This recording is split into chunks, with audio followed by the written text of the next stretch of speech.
Hello and welcome back to Feminine Initiate. I'm your host, Jess West. I hope you're doing so well. I'm so excited for today's episode because this is one of the most positive and exciting times of the year. Also one of the busiest times, but really exciting because so many of us are planning our New Year's goals and our New Year's resolution that will commence January 1st. And so if you are planning to become a new you in the new year, this episode is for you.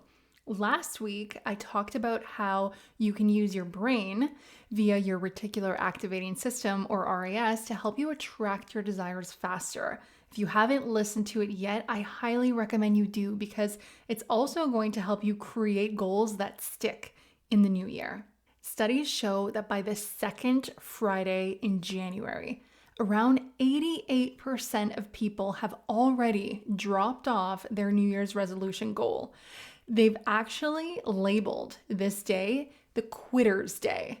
And this number makes me want to scream. Like, that's crazy. 88% of people. And this is why they claim that it happens. There's three reasons. One, they say that goals are often too vague or ambitious, which I agree with the first part. I believe your brain needs specificity, as you'll recall from last week if you caught that episode. And on a more spiritual level, so does the universe. We really want to specify and be clear of the desire that we want to bring into our life. But I highly disagree with the second part of this. I don't think there's anything too ambitious for anyone. We are spirit in human form. We can literally achieve anything that we want. To quote Napoleon Hill, anything the mind can conceive and believe, it can be achieved. There's nothing too big or too bold or too ambitious for you. The second reason why they say that 88% of people drop off their goals is because the initial burst of motivation wears off quickly.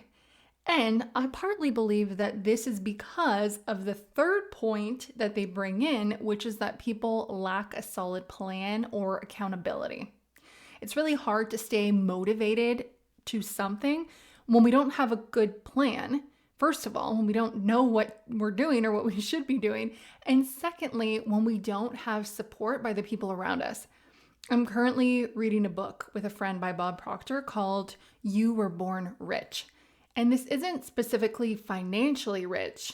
It's being rich in every area of your life.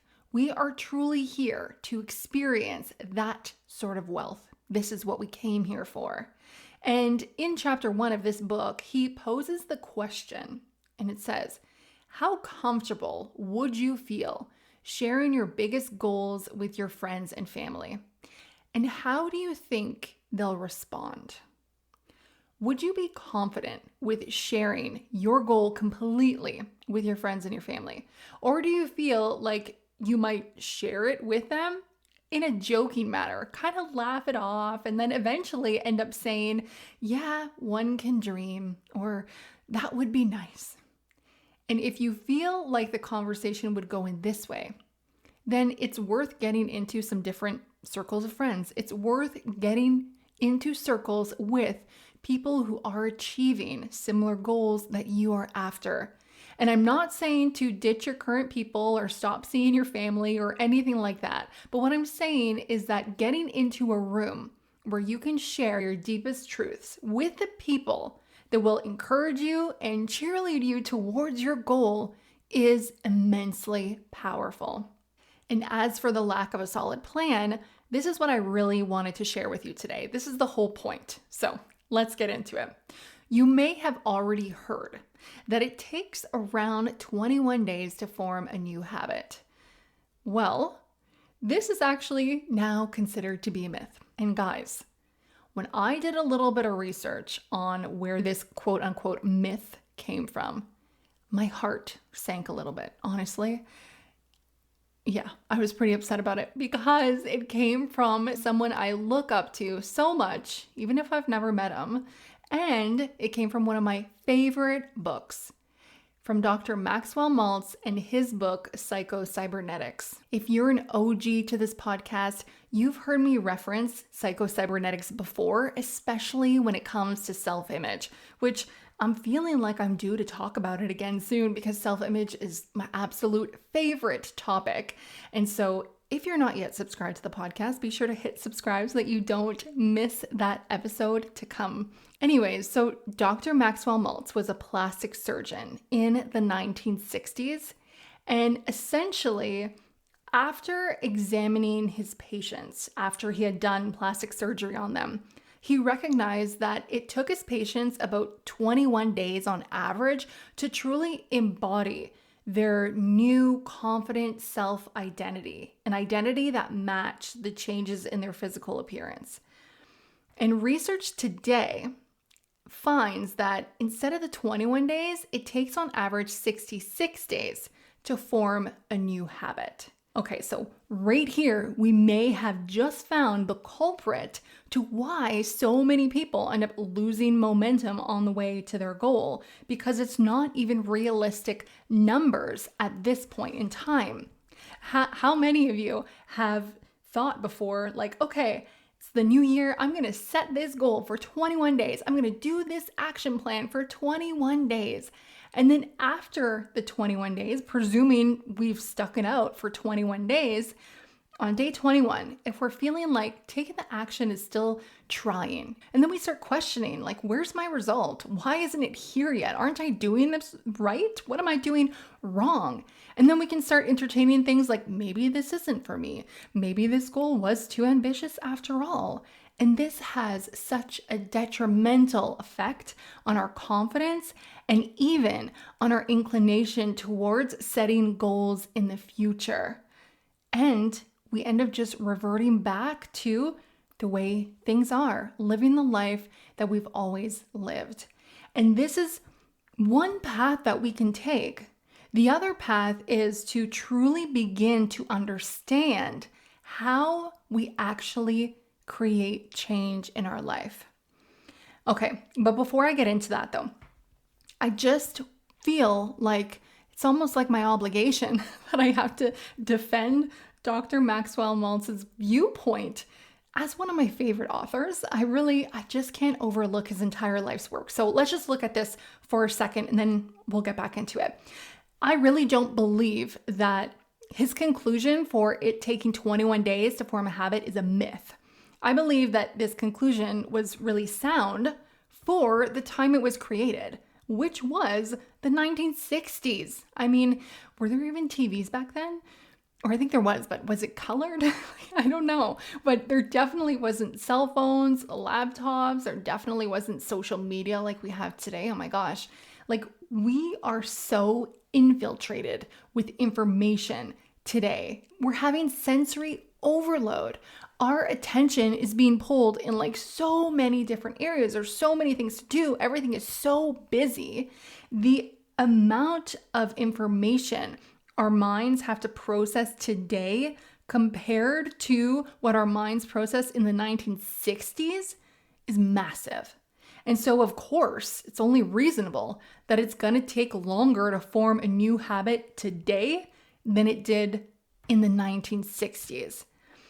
And also, because our habits are all held on our subconscious mind, and we know that our subconscious mind is programmed through repetition.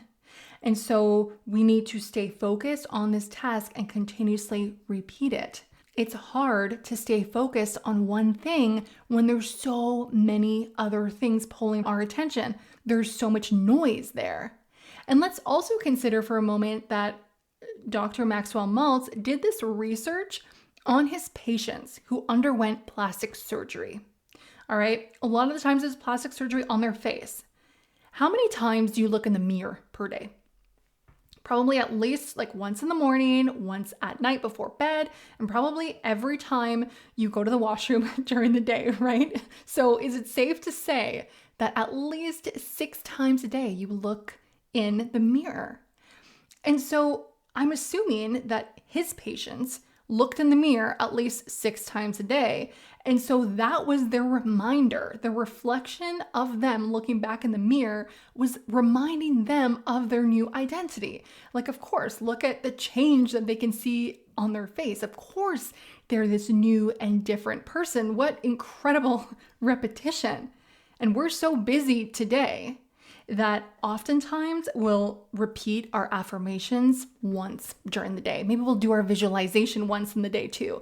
We have some time dedicated in the morning to do this or in the evening. But depending on how the day goes and depending on how busy our schedule is and depending on who needs what and when, we may stick to it or it may just fall off. So we're probably getting at least like 1 or 2 repetitions per day, 2 on a good day, right? And there's so much more information coming at us. Like there's so many more things that we have to focus on. And so of course, we're not getting the repetition like we did back then, which just prolongs the habit formation period. And so I just wanted to say that, and I'm going to close this chapter and say, thank you, Dr. Maxwell Maltz. And if you haven't yet read Psycho-Cybernetics, it is truly an incredible book. It has changed my life. And so I still highly recommend taking a read if you feel inclined. Okay, so let's go back to our goals now. We now understand that attention and repetition are both factors in forming new habits that stick and achieving our goals, right? Putting our attention focus towards the goal that we want, knowing what it is, and then repeating that daily. Many times during the day, whenever we can. It may even be helpful to set reminders like in our phone of being this new person, little reminders of what we do or little reminders of the action steps that we need to take. What we also want to understand is that our goals are highly linked to our core values. This is probably one of the most important things there is to know about setting and achieving goals, is that it is highly personal. So, for example, years ago now, for many, many years, I used to set New Year's resolutions to work out more.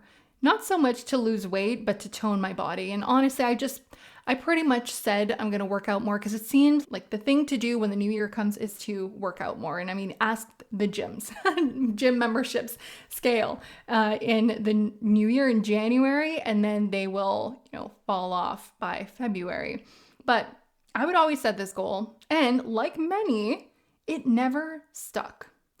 And I realized later when I started to really look at what I valued. Of course, I value fitness and health, but they're not core values of mine. So it was really hard for me to stay motivated towards continuing to go to the gym when I started to experience that resistance, when I started to feel like, you know what, it's January, it's cold out. I have to brush off the car. I'd rather stay in. And I realized that my top core value is self-empowerment. And when I really reflected on this, it became so clear to me because the only time in my life that I had actually set a fitness goal and it really stuck with me is after my car accident, because I was told that I shouldn't run again and I shouldn't do any vigorous sports. And I'm someone who, all about self-empowerment. So if you tell me that I can't do something, I will do it. And so at that point, I started running. I started biking. I went skiing. I started playing underwater hockey. Yes, it is a thing, and it is honestly so fun. And I trained myself. To be able to have the full physical recovery. It was so empowering to me. That goal was honestly everything. I wanted to empower myself to be back to a similar physical level that I was before. And so now I know that if something isn't truly empowering for me, if it's not empowering for me in a sense that I'm not going to be stretching beyond my current limits, if it's not causing me to grow, then I'm really not that into it. I'm not going to be motivated to getting uncomfortable for that thing. I need to associate this goal with self-empowerment, with truly becoming something new. And so what are your top core values? And how does your goal or your vision for the new year fulfill those core values. If you're unsure of what your core values are, I've linked my free guide, Brand Values Pyramid, in the show notes so that you can download it for free to guide you in identifying your own core values and identify your brand's values. And if you don't have a business, don't worry about it. Don't let the name deter you because you can totally just do it for yourself. It's going to guide you to determining your core values, identifying the strategies and practices in place that you can take in your life to truly align with your values. And so it really is perfect for New Year's goals. And if you do have a business, then of course it's perfect for you because you need to define how the actions you take in your business truly align with your core business values. Living your values in business is how you create an integral business. So check out the link in the show notes, or you can go to tresorhouse.ca, click on free offers, and you'll find the Brand Values Pyramid right there. And so you want to know your values. Another factor you want to understand is that 66 days is an average. So there really is no set point. The reality is that it can take anywhere from a day to 254 days to form a habit. And day 254 of the year is September 11th or September 10th during a leap year. So you're basically living out the entire year, still working towards your goal. Can we conclude that we're not taking action for a fixed amount of days until we achieve our goal? What we're really doing is just being someone new. We are choosing who we want to be in the new year. And we want to be the person who is achieving our goals. So essentially, we want to just do an identity shift. We're shifting from our current identity and we're shifting into the person who we know achieves our goals. Honestly, achieving our goals and staying on path towards our New Year's resolution can be as simple as deciding who we want to be. Decide on this person. Decide on the new identity of you who lives your dreams. Be this person in the now. It is done. It's final. I am that I am, and so I am. This is what is happening. New Year's Day can be a symbolic day for you. It's a day of no return. It is a day when you have energetically shut your doors to the past version of you. You are literally this new person. And so you can take the couple weeks that we have left of 2025 to really clarify that vision, clarify what it is that you want to accomplish in 2026. Get clear on who you would be. How would you behave? What actions would you take? And be that person. Make the commitment. Remember, what is held on your unconscious mind is controlling 95% of your results. So when it comes to goal setting, all we're actually really doing is convincing our unconscious mind that we are now that person, living that result. That's it. That is the work to be done.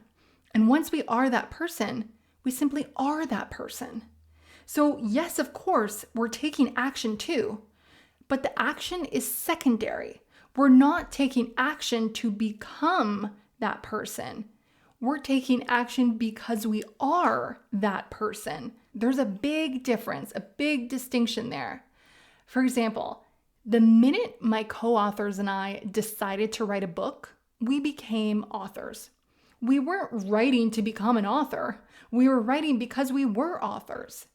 And before I launched my podcast, I didn't do guest interviews because I wanted to become a podcaster. I did the interviews because I was a podcaster and I was letting everybody know when their episode would be released. The moment you begin to paint, you're a painter. The moment you begin to bake, you're a baker. The moment you hold your first coaching session, even if it's free, you're a coach. The moment you decide to speak in front of an audience, no matter the size, you're a speaker. If you allow yourself to identify with the version of you who achieves your goal, sticking to your action plan is going to feel totally natural because it's just who you are. All right. So guys, I want to tell you, because right at the beginning of this episode, I mentioned that my fitness goals, right? They never really stuck with me because they didn't really feel empowering for me. So this year, I'm doing it again. This year, I'm setting a goal to work out or run, I should say, to run often because I have registered myself and Devin for our first 10-kilometer run happening in May. Like I literally just booked it today. I'm so excited for it. I can't wait. Oh my gosh. This is something that is so empowering for me. Like I said, after my accident, I had broke my pelvis in 3 areas and I was advised not to run anymore. And I've beat that. I really committed to it. I trained and I did it and I ran again. And I've been running since, like often enough-ish. I ran 5 kilometers straight once or twice. And now I've just kind of been like running, 30 minutes here and there. And so this is the next step for me. My next thing is to run a 10-kilometer run. And this is going to further prove to myself that my body is resilient, it is strong, and it is well supported. And now it's official. I am a runner. I signed up for the race, which means that I'm training because that's what runners do, right? So I made sure that my goal matched my top core value because that's where your intrinsic motivation comes from. Your values are like your North Star in life. So you want to make sure that it matches with your goal so that you continue moving towards it. And then I determined who I would be. So I would be a runner. And what I would do, well, I would train, I would run, I'd prioritize stretching and recovery. I would be mindful of the foods that I am consuming. And there's probably other things that I'll do too. But like I just said, I just booked it. And so I'm still doing some research. But I wanted to share it with you. And this is something similar that you can do towards your goals. And I also want to mention though that when it comes to this new identity of yours and taking action based on that identity, until you've solidified your new habits and beliefs, you will likely uncover old patterns and stories in your unconscious that are contrary to this new version that you want to become. And it can appear as like, just these bad habits that you do. Like, for example, if you plan to cut junk food and then all of a sudden one day you open the pantry and you see chocolate and then all of a sudden you have chocolate in your hand and you're like eating it and you're like, oh my God, how did this happen? I'm supposed to be this new version, right? But we can just end up falling back into our old programming.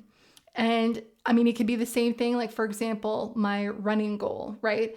This is a new identity that I'm putting onto myself. And so I could imagine maybe I'm running on the treadmill or something. And then if I start to get really tired, I may have that voice in my head coming on and just being like, Jess, like, who are you kidding? You're not a runner, or you can take a break. Like, don't worry about it. It's fine. You have however many months, like another 6 months to train, like, don't worry about it. And then I'll just keep procrastinating, right? So the mind will try all kinds of things, will share old stories with us, old patterns, our old thoughts. And so when this happens, we want to be able to move through it with ease. And this awareness alone can help us move past it. So oftentimes when we know that our old self is going to push back on this new identity that we want, and so when we do start to feel that resistance, or when we do start to fall into those old patterns, we can literally just stop it right there and just say, oh, I know what's happening. And so when I hear that voice in my head, I'm going to keep running until I reach the timer that I'm going to set for myself. Or if you have the chocolate in your hand and you're eating, you can literally just put down the chocolate or throw it out, whatever, and just be like, okay, that's it. I don't do this anymore. Once you know that old programming, that fear, you can better move it aside and know that the more that you do this, just keep replacing it with the new habit that you want, the more you are forming new neurological pathways that are congruent with that new version of yourself. So knowing or being aware is super powerful. And for some of these old patterns and programs, this may be all that you need. For patterns that are a little more challenging to release, tools like EFT tapping and breath work or NLP practices like the anchoring technique can help you quickly shift into a new feeling state, into that new desired feeling. And it helps you calm. It does two things, really. It'll help calm your nervous system in the present moment and then shift into the new identity. And that's essentially what we want. We want to tell our nervous system that it is safe to be this new person. It's safe to be this new version of yourself, because it won't want us to be that, because it doesn't, whatever is unknown could be dangerous, right? And so our task is also to just remain in a state of calm as we're taking this new action in accordance with this new energy and new end result that we want. And there are also other rewiring techniques like single belief change and neural energetic encoding. These use the language of your subconscious mind to install new beliefs, and they can help speed up the reprogramming process because we're speaking directly to your subconscious mind. These are techniques that I can guide you through in my one-on-one single sessions. And if you're interested in booking a personalized session with me, you can find the link in the show notes below. As a wrap up, what I really want you to take away from today's episode is that when it comes to New Year's resolutions, you don't have to wait until the new year to actually begin. You don't have to wait till January 1st. You can literally begin right now by literally being the person who achieves your goal. When you are this person, the new habits you're wanting to form no longer feel like trying. They no longer feel like a struggle to form this new habit. It just simply becomes something that you do based on who you are and how you identify yourself. And it's in this state of being that you'll actually begin to feel more inclined towards taking certain action, like if it's speaking to certain people or signing up for a certain class or course or going to a specific event. When you feel that nudge, go for it, because this is your mind or your brain working for you to help you bring what's held on your unconscious mind into your physical reality. And as you are doing this, you're just being the version of you who is living in everything that you want. Like, who's really looking at the time at this point? Who's looking at the amount of days that it's taking you to actually really get there and see the physical results? Like, you are just having so much fun. Like, you're enjoying the process. And when you do this, your goal will just become inevitable. Do your holidays start when you arrive at your destination? Or do they start the moment you pull out of your driveway? And even on the road there, it's so fun. You're on vacation. It's fun. You feel the ease right away. You feel that sense of enjoyment. You're in this beautiful state of expectation. You can't wait to just experience everything that's about to unfold for you on vacation, right? And we want to be in that state when we're also approaching our goal. It's all part of the process, and it can be so fun, and it can be rewarding and nourishing when we allow it to be. And so I hope this episode resonated with you, and I hope I was able to give you a clear breakdown of really how to set New Year's goals that will stick. It really is, like, the secret really is to be that person now. You have that power. If you know of someone else who can resonate from this episode, please share it with them. It would mean the world to me. Thank you so much. Enjoy the next few weeks of 2025 that we have. I hope you use them well. And this is a beautiful time for you to really be in preparation. Identify who you will be in 2026, living and achieving all of the goals that you have set for yourself and that you would like to achieve. Have a fantastic week. And until next time, be empowered. Thanks for joining me. If you enjoyed this conversation, don't forget to hit subscribe so that you never miss an episode, and I'll see you next time.